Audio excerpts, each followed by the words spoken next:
আমি নুরুল আলম শাহীন, স্বত্বাধিকারী cosmic care international, chairman cosmic house group. আমরা 1999 সাল থেকে হজ এবং ওমরা সেবা দিয়ে আসছি এবং আমাদের নিজস্ব ট্রাভেল এজেন্সি আছে।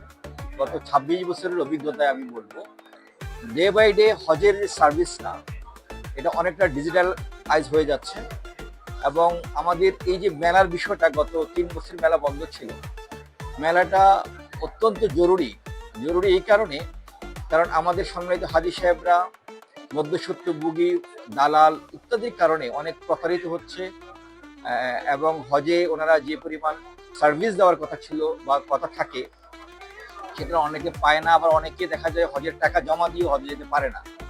আমার মনে হয় এই বিষয়গুলো থেকে মুক্তি পাওয়ার জন্য সম্মানিত হাজী সাহেবদের, যারা বিশেষ করে প্রত্যন্ত অঞ্চলের থেকে হজে যায়, তাদের এই যে এই প্ল্যাটফর্ম যদি আসে, এখানে আমরা 154টা এজেন্সি আছি, এখানে সবাই সরকার অনুমোদিত এজেন্সি, ওদেরকে সরাসরি পাচ্ছে এবং ওদের সাথে উনি প্যাকেজগুলা জাস্টিফাই করতে পারছে, জাস্টিফাই করে উনি ওনার প্যাকেজ চয়েস করতে পারতেছে। এবং এখানে অনেকেই একটা ছাড় দিচ্ছে, আমরাও ছাড় দিচ্ছি।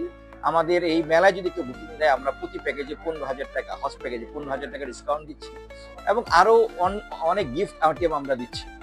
তো আপনি যেটা বললেন সারা কেমন, সকাল থেকে আমি দেখতে পাচ্ছি মাশাআল্লাহ এখানে প্রচুর সম্মানিত হাজী সাহেবদের আগমন ঘটেছে এবং অনেকেই আসছেন এই মেলাকে দেখতে, অনেকে আমাদের সাথে কথা বলতেছেন।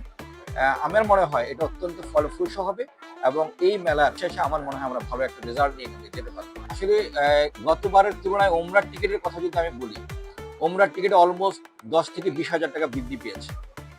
এটার কারণে নট অনলি দ্যাট, পাশাপাশি সৌদি আরবের পার্টে ওমরার প্যাকেজ করার জন্য সৌদি সরকার কিছু নতুন নিয়ম বেঁধে দিয়েছে, হোটেলের কিছু ক্রাইটেরিয়া করে দিয়েছে, ইত্যাদি কারণে হজের প্যাকেজের, ওমরার প্যাকেজের রেট বেড়ে গেছে। রেট বেড়ে যাওয়ার কারণে আসলে আমাদের দেশের মানুষ সবসময় অল্প টাকা যেতে অভ্যস্ত। সেই কারণে দেখা যাচ্ছে গত বছরের এই সময় আমরা যে প্যাকেজ করতাম 1,20,000, সেটা করতে হচ্ছে এখন 1,40,000, অলমোস্ট 20,000 টাকা, 20,000 টাকা বেশি। আমরা এটা নিয়ে মন্ত্রণালয়ে কথা বলেছি, বিভিন্ন জায়গায় কথা বলেছি, এয়ারলাইন্সগুলো যেন ওমরা টিকিটের টাকার একটু সহনীয় পর্যায়ে রাখে, তাহলে এটাকে আমরা কিছুটা হলে রিডিউস করতে পারবো। যারা সত্যিকার অর্থে পবিত্র ওমরা হজ পালন করতে চাচ্ছেন এবং আল্লাহর ঘর দেখতে চাচ্ছেন, কিছু টাকা বেশি গেলেও তারা যেন স্বাচ্ছন্দ্যভাবে এবং কমিটমেন্ট অনুযায়ী সেবাটা পায়, সেই বিষয়টা আমরা কসমিক কেয়ারের পক্ষে নিশ্চয়তা দিচ্ছি।